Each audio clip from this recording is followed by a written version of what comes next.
খারাপ সময়টা হয়তো অতীত হয়ে যায়, কিন্তু মানুষের খারাপ ব্যবহারটা কখনো অতীত হয়ে যায় না। শুধু নিজে থেকে কথা বলা বন্ধ করে দেখো, দেখবে অনেক আপনজন বড় হয়ে যাবে। আসলে কেউ আপন হয় না। যারা তোমার ক্ষতি চায় তাদের আঘাত করবে না, তাদের সামনে একটু হাসি মুখে বাঁচবে। দেখবে তুমি আঘাত করলে যা কষ্ট পেত, ওরা তার থেকেও বেশি কষ্ট পাবে। যত মিশবে ততই মানুষ চিনবে। অভিনয় যে কত প্রকার হয় তা বুঝতে পারবে। সবাইকে তোমার সত্যতা জানানোর দরকার নেই। যে যা ভাবে তা নিয়ে সমালোচনা করতে দাও। বেঈমান মানুষগুলো কখনো অপরিচিত মানুষ হয় না, খুব কাছের মানুষগুলোই বেঈমান হয়।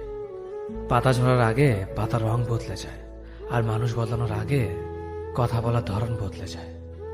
মন কখনো ভাঙে না, যেটা ভাঙে সেটা হলো বিশ্বাস। কেউ যদি তোমার সাথে কথা বলা বন্ধ করে দেয়, তাহলে বুঝে নিও তোমার পিছনে তারা তোমার নিন্দা করা শুরু করে দিয়েছে। ভুল মানুষের কাছে প্রত্যাশা রাখি বলে আমরা দুঃখ পাই বেশি। আপনি যতই নরম মনের মানুষ হবেন, ততই আপনি অন্যদের কাছ থেকে ক্ষত বিক্ষত হবেন। মানুষ চেনা শুরু করলে এমনিতেই বন্ধুর সংখ্যা কমে যাবে, এটাই বাস্তব। স্ত্রী চেনা যায় স্বামীর দারিদ্রতায়, স্বামীকে চেনা যায় স্ত্রীর অসুস্থতায়।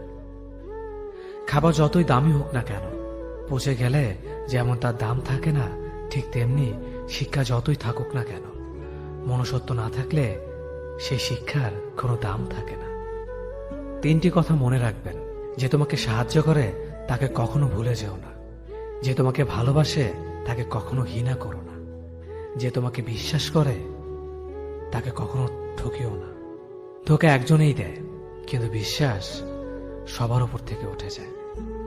পৃথিবীর কেউ যদি আপন বলে থাকে, তিনি হচ্ছেন মা।